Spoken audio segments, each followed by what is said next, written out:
Hey everybody, it's the Van Show! Welcome, welcome all.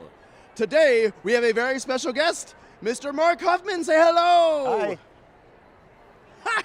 Hi. Hi! Great All to right, meet now, you, Van. Well, what's that? Great to meet you. Well, it's great to meet you too. Thank you very much, sir.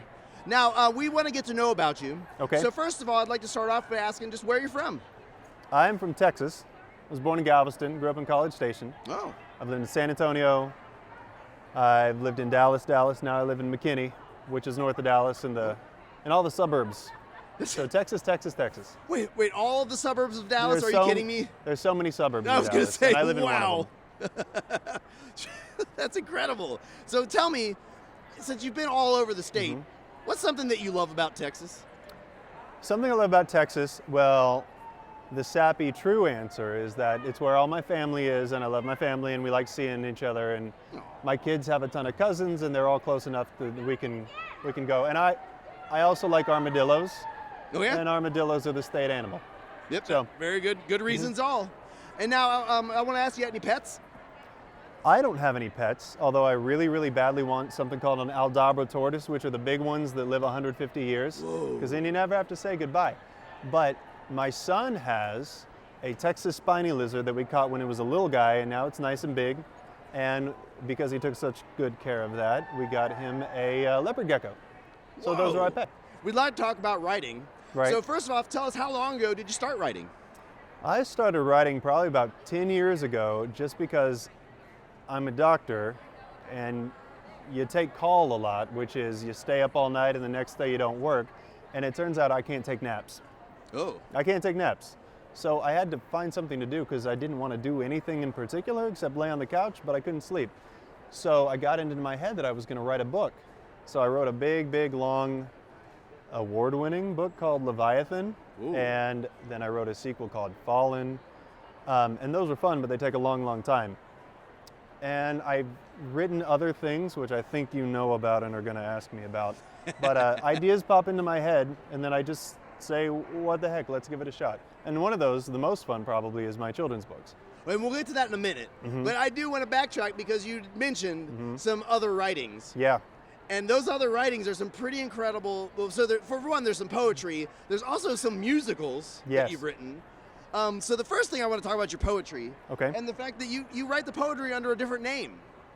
Yeah, everyone loves Santa Claus and everyone loves Christmas. I love Christmas too. Yeah. But a lot of my poems are, well, they're not very festive. Like I have some of them are funny. Just living in Texas, I have one called "All I Want for Christmas Is to Not Wear Shorts," because it seems like every year in Christmas I'm wearing shorts. Yep. Some of them are learning opportunities. Another name for reindeer is the caribou. Is just a song about reindeer facts.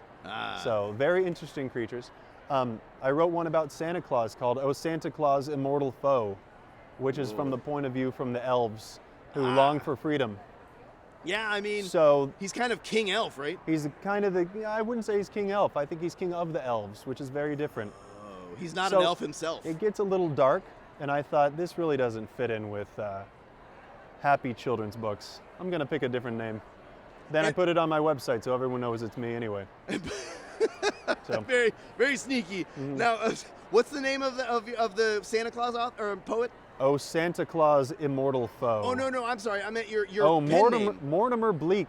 Mortimer Bleak. Mortimer Bleak. I thought that sounded nice and kind of depressing. Now we want to talk about your book that you brought here today. Yeah. So let's refocus on this one. Now tell us a little bit about the book. Well, this is a book called Bill and the Bard, and it's actually my third children's book that I made. The first one is called The Toot Fairy. That's the one I told you about. The second one is called Cheesemaker Durdsden. Oh, right, about the kind of like the bland cheesemaker. Yeah, the bland cheesemaker. And then there's a twist there that I'm not going to spoil, but that one makes people feel feelings that maybe a children's book has never made them felt before.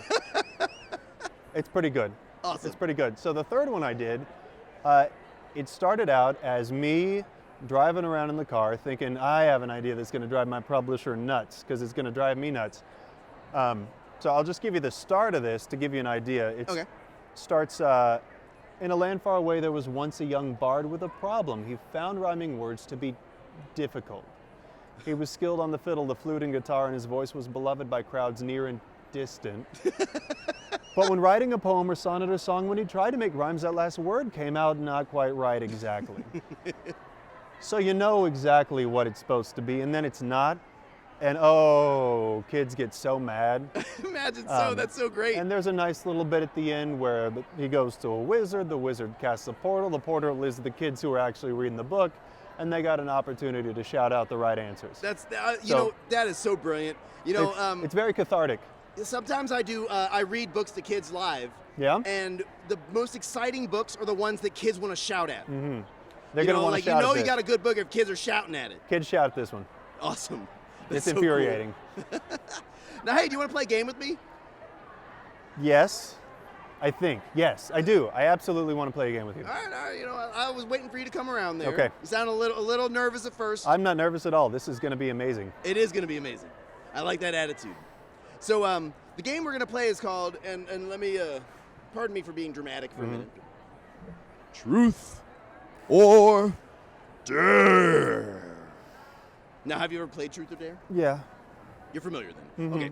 So I ask you, what do you choose? Do you choose truth or do you choose dare? I choose Dare. Ooh! So we're going to play a game called Questions Only. Okay. Have you ever played this game?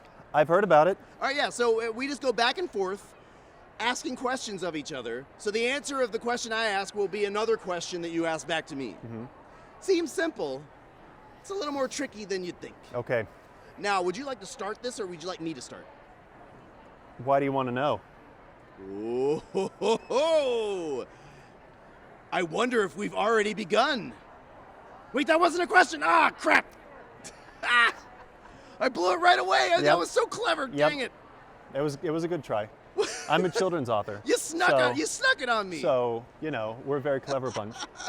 Can we try one more time? We can try one more time. All right, no! all right. Yes! No! Can we try one? Okay, that's 1-1. This is harder than I thought. Tiebreaker? Yes. Okay. Oh, dang it! Ah, you win! Oh, I did win! That was amazing. This is the best one we ever had. That is an enormously difficult game. Right?